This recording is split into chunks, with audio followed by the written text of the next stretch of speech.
3 Grand Demolishes are pretty good. Player removal, good for me. Breach is still a busted magic card. Good game. Yeah, Moses, this was all your fault. Yeah, I'm okay with that. good game. Light Chancellors wins again. Misdirections, good game. I was planning on doing all of them. Pontus currently has an 8-game win streak, but yeah, I think you get the picture. So another YouTube channel of mine called cEDH TV Gameplay, me, Pontus, Anis and Jordan, and sometimes we have guests, uploads competitive gameplay videos. And this is where Pontus has acquired 8-game wins in a row. So this gives us a perfect opportunity to analyze Pontus' wins and see why he is winning. Maybe we can learn something from this. Now you can always say luck. Pontus is just lucky. And yes, maybe one game here and there, but 8 games in a row and it's no longer only luck, it's another factor in there. But before we get into the cool details, we have something else to do. And this is where you're soon gonna need to pause the video and type into those comments cool Magic the Gathering cards. You see, we're gonna build Pontus' next deck he's gonna play on that YouTube channel. Pontus' commander is gonna be 5-color identity KENRITH. But the rest is up to all of you. The first 99 cards in the comments below will be added to a Moxfield deck list. And once we have 99 cards, well, we have a deck, or, well, we have a pile of cards, I guess. So pause the video, hurry down to the comments below and type in your favorite Magic the Gathering card and help Pontus build a decent deck at the very least. And don't forget lands, guys, he's gonna need those too. Now this is actually something we have done before. I once celebrated 2,000 followers on my YouTube channel by letting Facebook build a deck for me. And this is the deck that I got. I have 25 lands, and by the way, I played a real game with this. I also got yet another Aether Vortex, which is an unset card. You can have that, throw it in, we don't care, it's the fun. Let's see, I have I have 2 wastes, by the way, a Tarnished Citadel. I was able to get a few lands there, thank you guys, but I have Eldrazi Conscription, I have weird things, I have the most weird things ever. Goblin Game, Ulamog, Lucas God, Stuffidol, Leveler.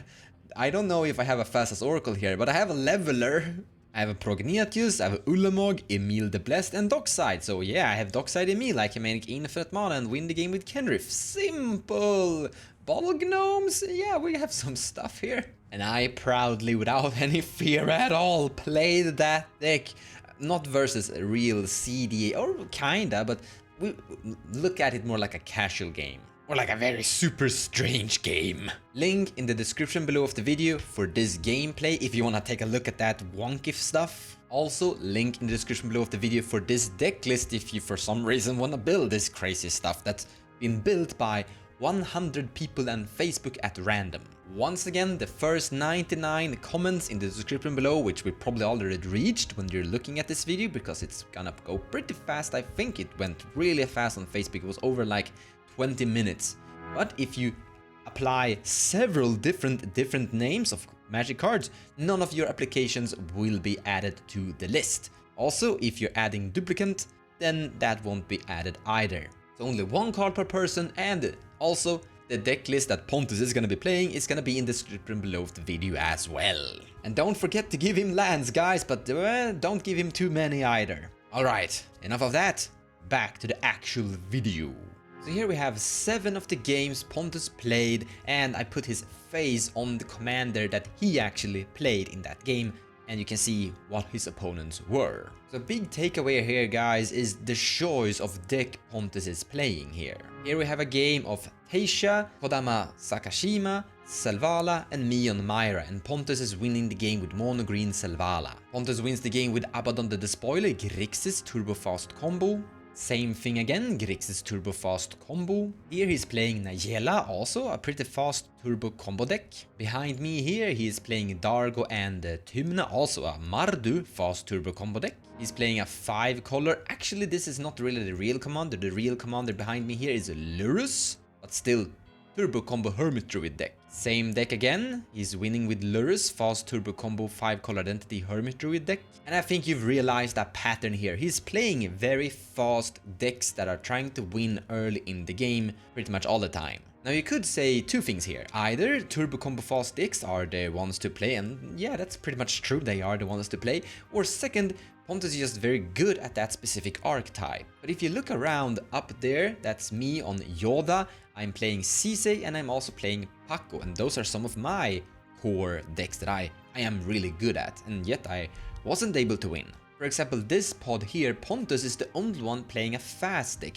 I'm playing Yoda, a control stacks deck, Jordan is playing Shana, a control deck, and Annis is also playing a mid-range. It's not turbo fast, but it's kind of trying to win fast, but it's more like a mid-range deck. Pontus is trying to win fast though. Here we have Pontus playing Turbo Grixis, I'm playing cEDH Control and Stacks, Annis is playing his favorite Warhammer lore character, so he couldn't resist. It's, in his opinion, not a great deck. Then Jordan is playing Shurkai, Control mid-range. But let's take a short look at this game, because this game actually showcases a very common pattern. So early in the game, Pontus puts a Dockside Extortionist into play and acquires some treasures, and I put a Yasharn into play and locks down the match. And then develop a little bit more, Pontus is basically a little bit behind, and Jordan puts Draenei Magistrate into play.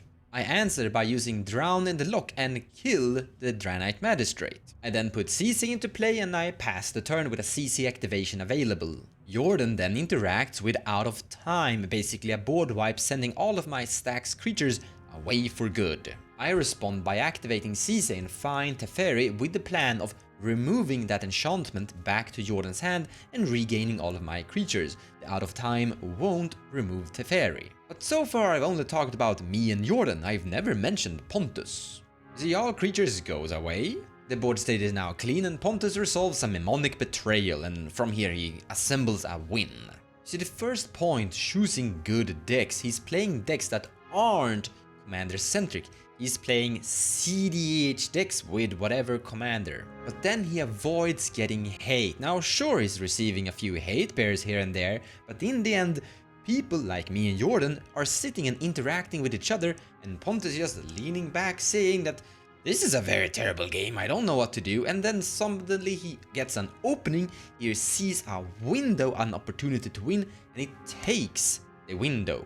And this is honestly a skill, but also a mentality. How often have you been in a game where you're observing the board state and all you see is stacks, stacks, stacks, I can't win, and you basically just give up. You hate your life and you don't want to be in the pod anymore. Pontus doesn't do that. He sticks around until he sees an opening, and then he takes that opening and wins. In all of these games, or well, except the Nayela game, there's a game where he plays Nayela. In that game he was actually kind of dominant, but in most of these games he was on the back foot. He was the one that was like behind, but then won when there was a window to win. Now let's listen a tiny bit to this match. Early in the game, Jordan takes off, becoming an arch enemy, really dominating with Shana's card drawing capabilities. Pontus casts Jenson, which isn't really part of the deck. He's basically there for color identity, while the real commander is Lurrus, as you can see as his wallpaper pictured back there. Me, I'm playing Yoda. I'm out of this game. I'm not gonna explain why. You can see the match for yourself to see why everything just went sideways for me, but it's basically a free pod. You can ignore me. But Annis is actually doing pretty good. That Gruul Ursa is developing a scary board state. Jordan is still the arch enemy, but Annis is climbing upwards. That's something we do in these matches because we want to be beginner friendly and educational. We record our own thought process, so let's listen to Pontus' own ideas here. I'll actually make a statement here. Yeah. I will block the Thermidrid. Sure. Yeah, there we go. Not a threat anymore. Now we can... I'm not a threat at all now. You can be calm. So if we take a quick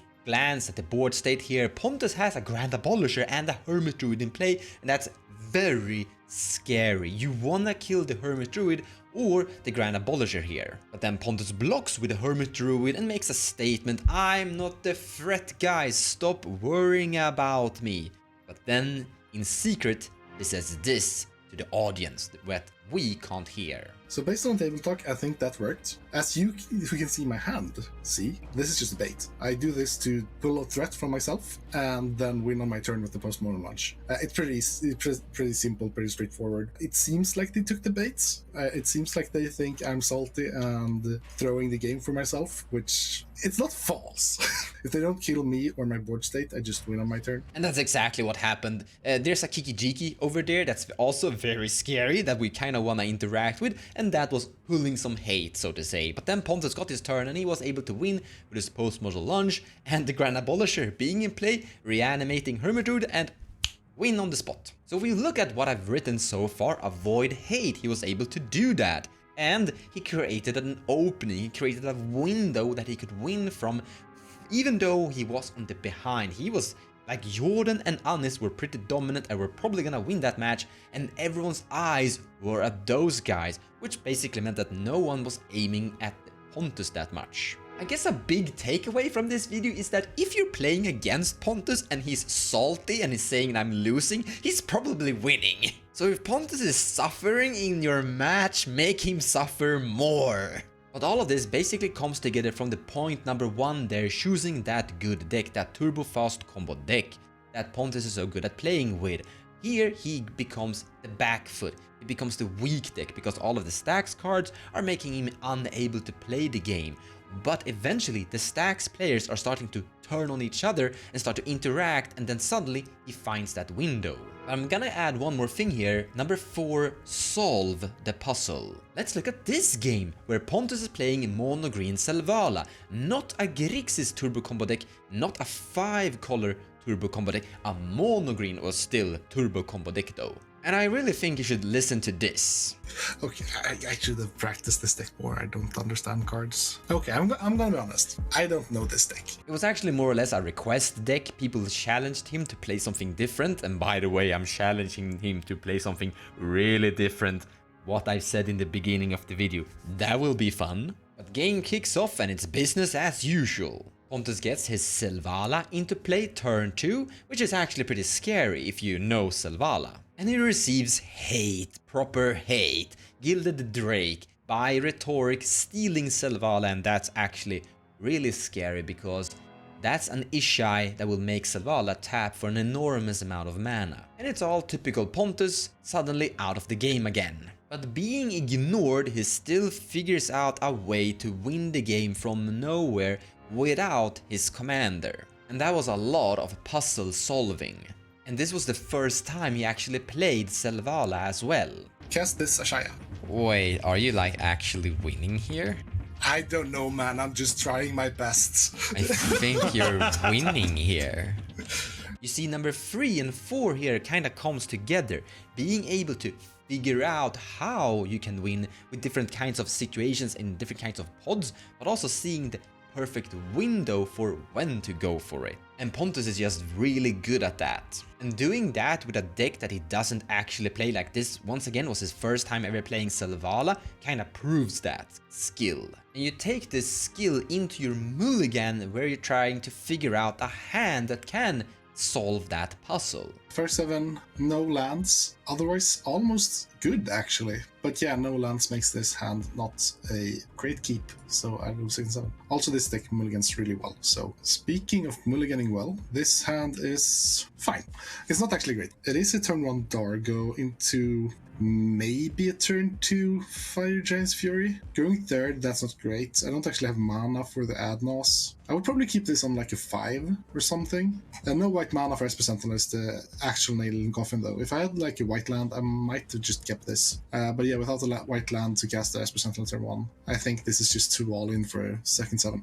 This 6 is also a bit too slow. We have like half of 3 different combos. I guess we could cast the Bergi with Entomb the Civins to just find the Altar of Dementia and combo out with the Yule Lotus, making Dargo easier to cast. But like, I don't have the mana to get up to Bergi. Bergi would come down turn 3, so this is like a really slow hand. Like it would probably be like a turn 1 Timna, turn 2 maybe Abolisher if I get there, if I get the second white land. Otherwise, just nothing. I don't think this hand is good enough, but it's also kind of close. But yeah, go to 5. Keyword there being kinda close, being able to almost see the pathway. Sometimes you're gonna play the game in your head, you see your opening hand, and you think how this will develop by step, just playing it in your head. And Pontus kinda does that really good. And a lot of his wins just ends up being extremely puzzle solving, just figuring out how certain cards will get there depending on the board state. So I wanna add a few more things to this list. On the number 3, he's never salty, even though he pretends to be sometimes, but he's always thinking about what ifs. What if this happens? Can I get there if that happens? But also on the number 4, deck with that option. Like the puzzle solving part is really key here. Pontus is able to find these puzzles that can win from very different angles because his deck is able to do that. I will also add something on number 2, avoid hate. Now Pontus is being interacted with. Now one thing he doesn't do is try to interact with it back. He's just accepting it and figuring out a new way to win instead. So in the end, I don't think there's any luck here or any form of the sort. It's just how the pod is being constructed. Me, Jordan, we're usually playing very commander-centric decks, and we usually become the arch enemy. We usually take over the game, and then we start to fight amongst each other when we basically solve the Pontus. We put a stacks piece into play that Pontus can't really win through, but then during the fight, Pontus is leaning back, avoiding hate, not getting salty. He doesn't fight it, he accepts it, but then think about what he's gonna do next, and he figures out a puzzle. But also he comes into the game with a deck that can be heavily interacted with, but can win from very different angles. There are of course more things to mention, but I wanna keep it simple. And absolutely some of these games he have been quite lucky, and he's actually mentioned it himself sometimes. And I should of course also mention that we have been playing quite experimental. Me and Jordan have been playing commander-centric deck, I mentioned that before, but also with an experimental commander, very new to the concept, while Pontus have been playing a new commander, but not experimental. He's been playing a core cEDH style, a core cEDH deck as how Turbo Grixis behaves, but with a new twist of a new commander and such. And that's usually very effective, as most of his games he doesn't even cast his commander, or he doesn't even need his commander to win the game. He's just playing true cEDH. And therefore I would like to add number 5 here, doesn't depend on his commander. I think that's a big takeaway from this video, that if you have a deck that is very commander centric, you're easily interacted with. If you're not, then it's easier to move around the pod. That's it. Thank you so much for watching, guys, and I hope you're building a good deck for Pontus. Take care, guys, and I'll see you in that gameplay video.